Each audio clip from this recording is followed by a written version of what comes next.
Dear listeners of WHCR 90.3 FM, the voice of Harlem, welcome to tonight's program. This is Angelo Lampousis, your host from the Department of Earth and Atmospheric Sciences at City College of New York.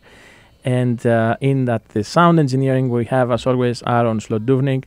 And in the green room, we have a distinguished group of honor students. And since this is the last radio program for this semester, I will go briefly their names and their majors. So we start with Meynaz, majoring in mathematics, Kari, mechanical engineering, James, international studies, Stephen, English and creative writing, Christopher, Fiore, English, William, computer engineering, Isabel, political science, Tiffany, physics and education, Matthew, computer engineering, Daciel, anthropology, Damian, biology, Chris, Pease, physics, Joseph, international studies, Michael, computer science, Brianna, video production, Lauren, public relations. Many thanks to our honor students who have been great participants in this program, and they have informed this radio program with very, very thoughtful questions. We're privileged to have with us today, live here in the studios of WHCR, Professor Gianni Luo, an atmospheric scientist, associate professor at the City College of New York at the Department of Earth and Atmospheric Sciences. Professor Luo, Gianni, welcome to tonight's program. Well, thank you. It's a great honor to be here. And it is perhaps the best and most current interview that we could possibly have here in New York, although it is not a very active hurricane season this particular year. Through Professor Luo, we will learn more about exciting projects involving him and his research, and also get a chance to know more about atmospheric processes in general. So, if you would, Professor Luo, Gianni, I know of some of your recent adventures that I would never even dare to be a part of, but you have been flying into hurricanes and near offshore oil fields and fracking wells and so on. If you would share some of these projects to start with. Well, actually it's part of the NASA program I went with. We went to, it's a project to study clouds and pollution. So we're based near Houston. So, but during one of the days of the field campaign, we stayed there for 2 months. One of the days, the hurricane just nearby. So we just we jumped the opportunity. We just flew into the hurricane. And perhaps you can describe for us, how do you do that? There's actually a special plane that does that, right? It's not a regular. That's true. There is something that's called Hurricane Hunter. That's been sent by Air Force and NOAA regularly to fly into those hurricanes that threaten the United States. But our plane's different. Our plane is instrumented with more specialized instruments, like measuring all kinds of pollution and trace gases. So we fly into hurricane just to sniff it and see what kind of pollutants that's been wrapped around by the hurricane and transported to the upper troposphere. So I think everybody has a picture of hurricanes, major hurricanes, through things like the Weather Channel or the mass media coverage of similar events. How does it look from up there when you're? Well, yeah, it's that question being asked a lot. Actually, to your disappointment, there's not much to see because when you are inside a hurricane, it's white out, so you don't see much. I mean, it's better view from here. You see them from satellites from distance. So inside, you just imagine you're in a roller coaster, but you're just blindfolded to do the roller coaster. That's the feeling. It's definitely safer down here. I can. Oh yeah, absolutely. It's safe. The pilots knows what they're doing, so they don't fly to the especially dangerous spots. If you would perhaps enlighten us a little bit about the instruments that you're using while you're on this vessel or Yeah, as I say, originally the field campaign that's designed by NASA was to study pollutants. So we chose Houston because there's a lot of pollution from the petroleum industry from that part of the country. So, but we also were curious because no one has studied this before, how hurricane will transport these pollutants. It's a subject that's simply not been studied before, so we jumped the opportunity. So we took the airplane that has a lot of instruments to measure kind of, for example, toluene, formaldehyde, carbon monoxide, those gases. So we measure how those gases look like inside the hurricane. Mm-hmm. And it has been almost now 3 weeks when the so-called super typhoon Haiyan hit Indonesia, and you shared some of this data with our students earlier in the semester. I was wondering if you can share some of it again. Apparently, it seems to be the largest on record. Is that true? Yeah, that's the unofficially super typhoon Haiyan is the strongest that's been ever recorded. And now, when we look back, how far back do we have data for this type of thing? Actually, if you're speaking of global data set, it's not until 1960 something when we have satellite that we have a global measurements. But before that, we have some kind of measurements here and there by boats. Mm-hmm. Sometimes hurricane make landfall. So those went back to a few hundred years back. I see. So I think it's a good opportunity, and we can remind our listeners at this time that for everyone who just tuned in, you're listening to WHCR 90.3 FM, the voice of Harlem. This is Angelo Lampusis, your host. We're talking to Professor Johnny Luo, atmospheric scientist and associate professor at the Department of Earth and Atmospheric Sciences. I was wondering, it's an opportunity also to hear something about your own background, if you could. My background, it's a good question. Actually, I consider myself a physicist. So I begin with studying physics in undergraduate.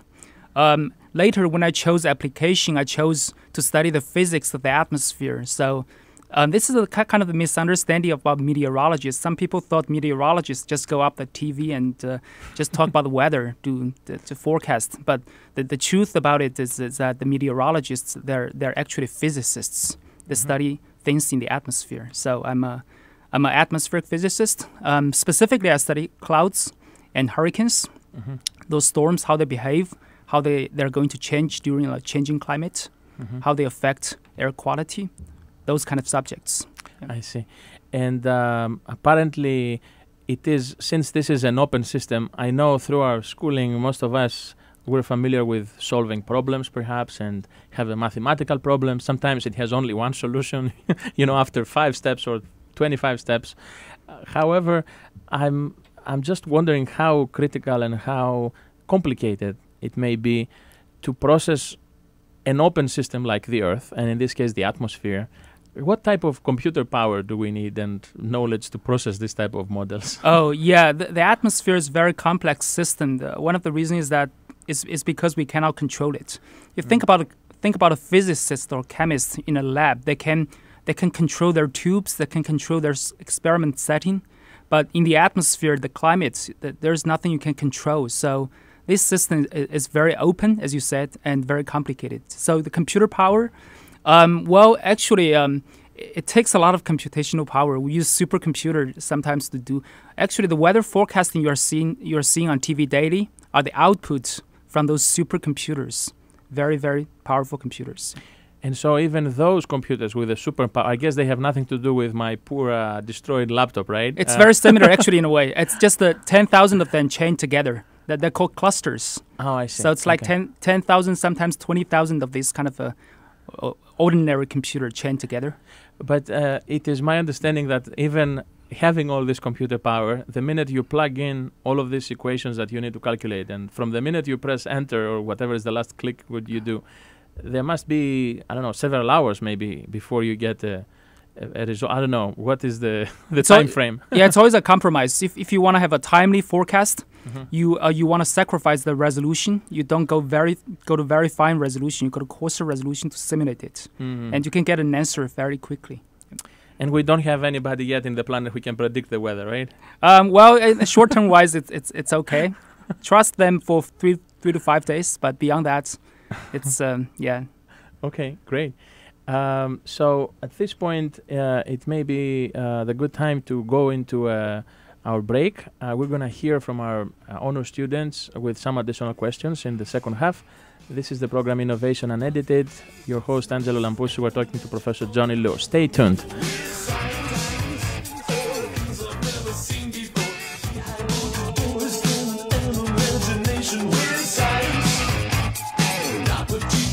Don't touch that dial. Keep it locked on WHCR 90.3 FM, the voice of Harlem. I am a scientist, I seek to understand me, all of my impurities and evils yet unknown. I am a journalist, I write to you to show you I am an incurable and nothing else behaves like me.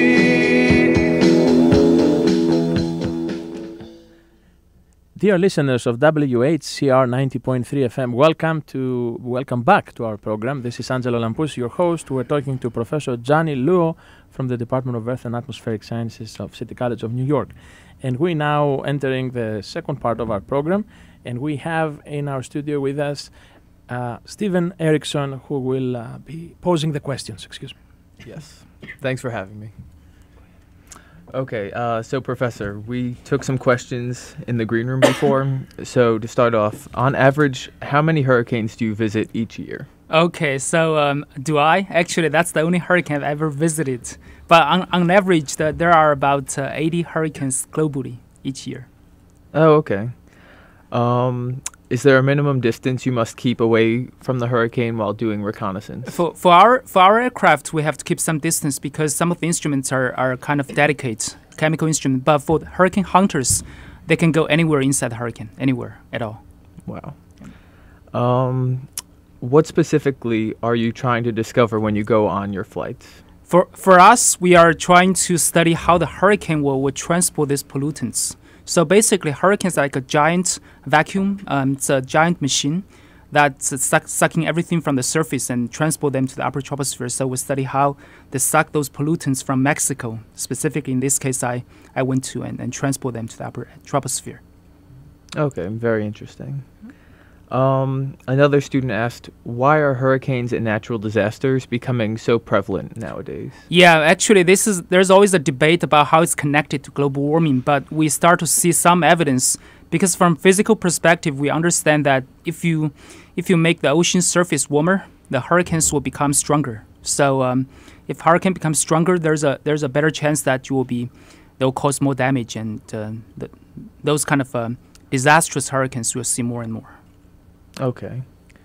So in class earlier, we were watching some slideshows that you sent to us, and we noticed that many of the hurricanes tend to occur very close to the equator. So a student was wondering, is there any chance that in the future these patterns could change, maybe over the next couple of decades? Yeah, well, actually, it's hurricanes do not form exactly on the equator. They slightly off the equator, but they always stay in the tropics. That's for sure. They form in the tropics because they need the warm ocean water to fuel them. So that's the fuel of the hurricane. So they stay in the tropics, but they're blown away by the wind to sometimes the mid-latitude where we live. So we don't expect a huge change of the pattern at this point. But what we're worried the most is about the strengthening of the hurricane destructive power. So that's the thing we're watching for the most, because that's associated with the warming of the climate. Right. Okay, another question. What advantages are there to being in the storm yourself as opposed to just sending, say, an unmanned remote control aircraft? Actually, that's a good question. Short answer is that most of these unmanned aircraft are too delicate to fly into the hurricane. They can dance at the outskirt of the hurricane, make some measurements, useful measurements, but to really go into the hurricane to get some of the very precious measurements, you have to go to the lion's den to retrieve the treasure. Thank you. Another question, a little off topic, but we learned that you got your bachelor's in China. That's right. So we were just wondering if you could shed any information about what's different between the education system. Well, that's really off the topic, but it's okay. I can take it. Thank you. It's a very different educational system. I feel like in America, people encourage more of the open-ended thinking. So many of the projects here and the questions in the exams, homeworks, they do not have an exact answer. So answer could be like this, could be like that. So it gives people a lot of space to think critically. So that's kind of the strength. Back in Asia, China, other Asian countries, I feel the education system is more like they ask you to dwell on the fundamental basics. So those fundamental basics, there's only one answer. So basically, they don't encourage you to think as critically as here. But the good thing about that is that the foundation is built more solidly, in a way. Here, people are encouraged to think things more freely and critically, but don't emphasize too much about how solid the foundation is built. So that's kind of the contrast. I think there should be a combination, a mixture of both, to be successful in the science. Okay. Here's another one that was sent in. Okay. Again, it's kind of random, but we were wondering why weather reports always tend to be so awfully incorrect. That might be a biased impression because, if I did this. I had this experience. Sometimes when the weather report is perfectly accurate, you don't count it. You feel like take it for granted. Right. But when it's awfully off, you remember for a long, long time. So if you look at it, we have evidence that the accuracy of the weather forecasting over the past half a century, the accuracy has been increasing steadily, and it's getting much, much better. So for the weather forecast, the general forecast of 3 to 5 days is trustworthy. But beyond that, it's still difficult. Right. I'll just throw in another question that I was interested in. Okay, go ahead. What was the kind of aircraft that you were in when you were visiting the hurricane? Yeah, it's our aircraft. It's called DC-8. It's a Douglas DC-8. So it's one of the older model of the aircraft, but it's a commercial aircraft in the 70s and 80s. But they remodeled it, so they just they tore out all the seats inside and put instruments in, and the windows are broken, and they stick out those sensors out. Does that create a weight issue at all with all the extra instruments and computers in the plane? Well, it's probably yes. There is some. It's kind of heavy. That's true. I remember every time when we take off, before we burn up the gases, we cannot climb up very high. Yeah, it's heavy. Oh, okay.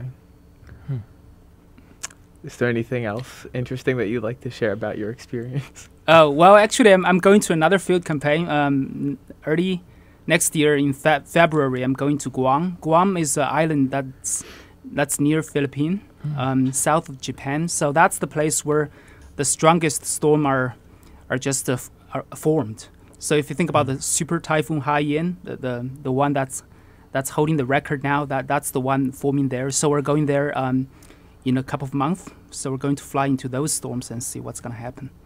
Ooh, exciting. Yeah. So I would like to thank Stephen for a beautiful job and all of the honor students who submitted these very thoughtful questions. I take this opportunity, since it is the last program for this semester, to thank our sound engineer Aaron Slodovnik, who did a wonderful job throughout the semester, not only doing the sound engineering but also the music selection. And every guest we had so far was amazed with the selections of songs they didn't know existed about standards and engineering and physics and science, including our theme song about science. And I would like to thank our manager here of the radio station, Angela Harden, who has been very, very supportive of this endeavor. And today, especially Professor Johnny Luo, who made the time and informed us about this cutting-edge technology and this very interesting atmospheric events. Thank you so much for being with us. Well, it's my honor. So until next time, we ask you to stay tuned to WHCR 90.3 FM. There are very interesting programs following up.